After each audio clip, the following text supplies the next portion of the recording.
Kevin Coupe here, and this is FaceTime with the Content Guy. Today I'd like to talk a little bit about leadership. Right? There are different kinds of leadership, and there are different kinds of leaders. Great leaders combine experience with vision.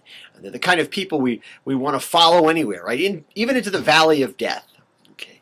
Not too long ago here on the site, Michael Sansolo talked a lot about the leadership qualities of Sully Sullenberger. You know, the guy with U.S. Air who landed that plane in the Hudson River.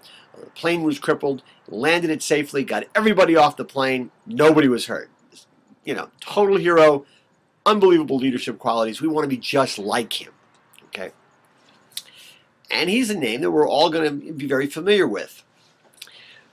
But sometimes, you know, when you're thinking about leadership, you have to think about it from the other angle. You have to think about kind of people who are not leadership material.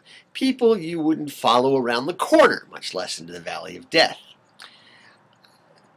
I'd like to suggest to you that a name that will be synonymous with lack of leadership is a name that you now may be familiar with, Francesco Schettino.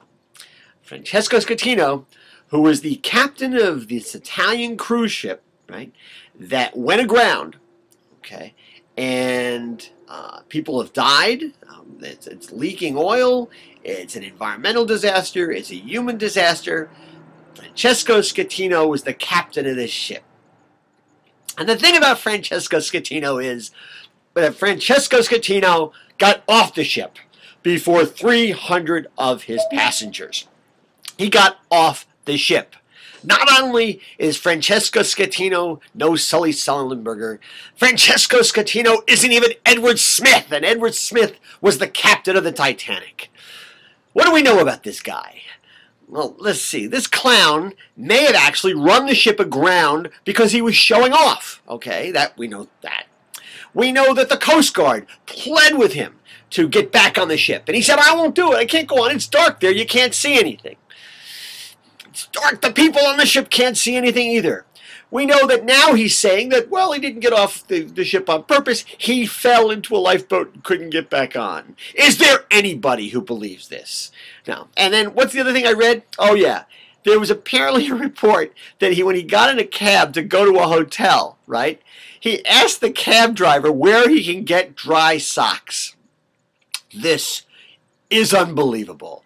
You know, this guy is it's unbelievable. I can't even find the words. Now, this guy is going to be prosecuted. He could go to jail. He should go to jail. He's violated, apparently, all sorts of Italian and international statutes. Things are not going to be good for him. And in addition to that, his name is going to be a punchline for a lot of jokes for a long, long time. When people talk about somebody pulling a Schettino, we're not going to know exactly what they're talking about. Okay? But it occurs to me, as I relate this to you, that as much as we'd like to think that Schettino is sort of an anomaly, maybe he's not. You know, because we all like to think that the captain is not going to get off his sinking ship. But let's think about recent years, okay? How many finance guys, how many bankers hedged their bets? So as the economy collapsed back in 2008, they made money because they hedged their bets by betting against the clients to whom they were giving advice. I think a lot of them, okay? How many CEOs drive their companies into the ground, or at least, you know, don't manage to achieve success, and they're rewarded with multi-million-dollar severance packages and rights to have airplanes and secretaries and healthcare and the whole thing, and they screwed up. Okay? There's a lot of examples of this. So I think there are a lot of people out there these days who are pulling a Schettino. We may not want to think about it. We may not want to think of it in those terms, but I actually think there's more of this going on in our culture today than even we realize, and I think that's pretty sad. Anyway, that's what's on my mind this Thursday morning, and as always, I want to hear what's on your mind.